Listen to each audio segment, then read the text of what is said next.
Il y a des mots qui blessent, des mots à swipe left instantanément quand tu les vois sur Tinder, car ils pourraient transformer tes relations et ton leadership en un champ de ruines. Ces mots ou phrases sont au nombre de 7, mais avant ça... Un jour de décembre, dans un camp d'hiver, les campeurs étaient réunis en cercle pour leur fête traditionnelle. Soudain, le responsable demande « Qui parmi vous souhaite partager un événement marquant de votre journée ?» Un campeur attristé lève la main. Une fille d'un autre camp m'a dit quelque chose qui m'a blessé et je me suis senti abattu. Tout le monde, écoutez-moi, c'est très important.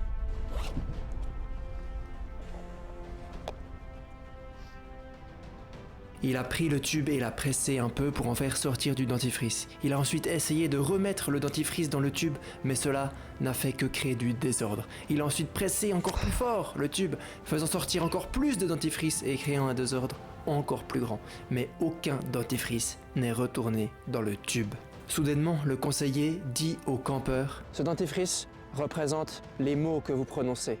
Tout comme ce dentifrice, une fois que les mots sortent de votre bouche, il est impossible de les reprendre. Et peu importe combien de fois vous dites « désolé ». Réfléchissez avant de parler. Vos mots peuvent construire ou détruire. Faites en sorte qu'ils construisent. » On prononce 15 000 mots par jour sans en remarquer aucun. As-tu déjà dit des mots que tu as ensuite regrettés? Moi, ça m'est arrivé trop souvent.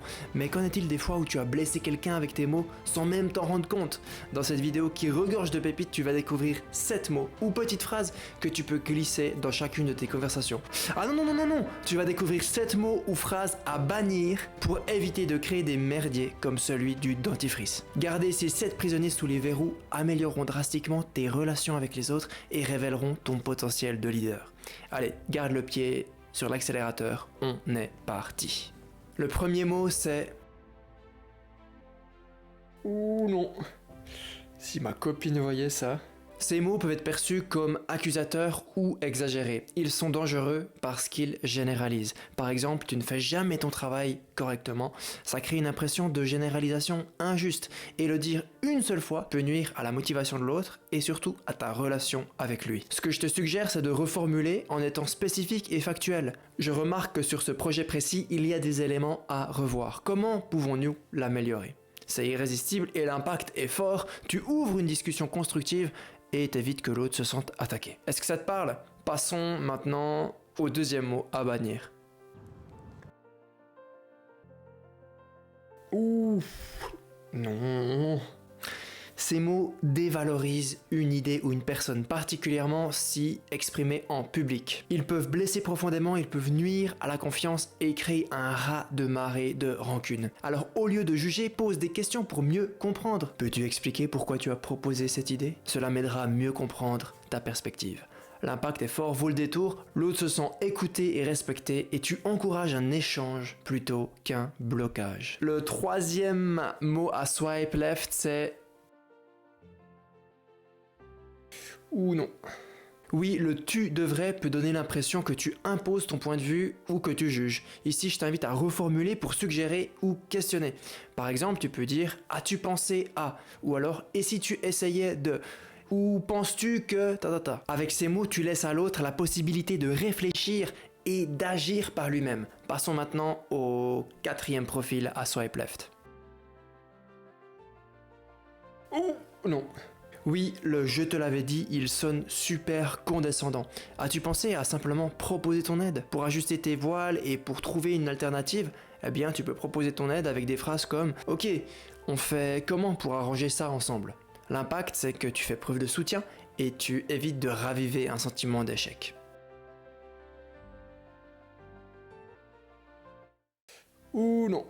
Franchement, honnêtement, ça insinue que tout ce qui a été dit avant manquait d'honnêteté et cela peut être perçu comme une forme de supériorité. Pour barrer la route à ce sentiment de supériorité, va droit au but sans préambule. Je pense que cette idée pourrait marcher parce que... Avec une phrase comme ça, l'impact il est simple, ton discours va gagner en fluidité et évite d'impliquer un jugement implicite. Non, non, pas de problème, pas de problème, pas de problème. Ça, je l'utilise tout le temps. C'est notre 6e mot à jeter à la poubelle. Il peut suggérer qu'il y aurait pu avoir un souci ou que ce n'était pas si évident d'aider, tu vois. Alors une alternative simple, c'est répondre de manière positive avec un avec plaisir ou ça m'a fait plaisir, ça fait toujours plaisir de t'aider. Et l'impact ici, c'est que tu vas créer une interaction qui est chaleureuse et positive.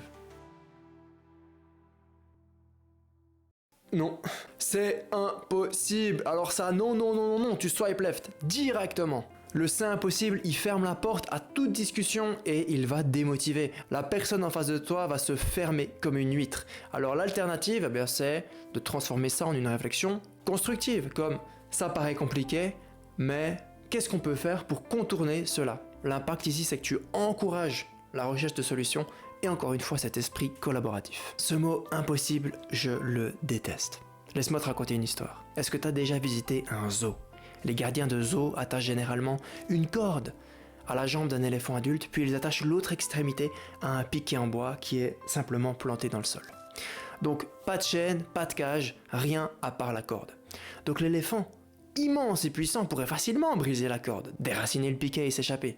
Mais il ne le fait pas. Cet animal immense, puissant, magnifique, reste debout et n'essaye même pas de s'échapper. Pourquoi? Parce que quand l'éléphant était un bébé, ses gardiens utilisaient les mêmes méthodes pour le domestiquer. À l'époque, la corde était suffisamment solide pour retenir le bébé éléphant. Il essayait, la corde le retenait. Il essayait encore, la corde le retenait encore. Et quand il essayait de se libérer, il était stoppé par la corde. Et en grandissant, il devenait de plus en plus fort. Mais il continuait à se rappeler qu'il ne pouvait pas briser la corde. Bien sûr, ce n'est plus vrai, mais ce n'est pas important. Les croyances limitantes de l'éléphant l'ont empêché de devenir libre. Donc je te demande aujourd'hui, combien d'entre nous vivent leur vie en s'accrochant à la croyance qu'ils ne peuvent pas faire quelque chose simplement parce qu'ils ont échoué une fois auparavant? Combien d'entre nous sont retenus par les croyances anciennes et dépassées qui ne nous servent absolument plus? Combien d'entre nous ont évité d'essayer quelque chose de nouveau à cause d'une croyance limitante? Peu importe notre force, notre poids ou notre couleur, nous sommes tous des éléphants. La vie n'est pas statique, nous pouvons nous libérer. Donc les 7 mots ou phrases à bannir de ton vocabulaire, à larguer, c'est toujours jamais, c'est idiot, c'est stupide, tu devrais, le je te l'avais dit, franchement, pas de problème et c'est impossible. À éradiquer et à semer aux 4 vents. Les mots, c'est comme le dentifrice. Une fois qu'ils sont sortis, tu peux pas les remettre dedans. Alors choisis-les avec soin. Parle pour construire, pas pour détruire. C'est ça, parler comme un leader.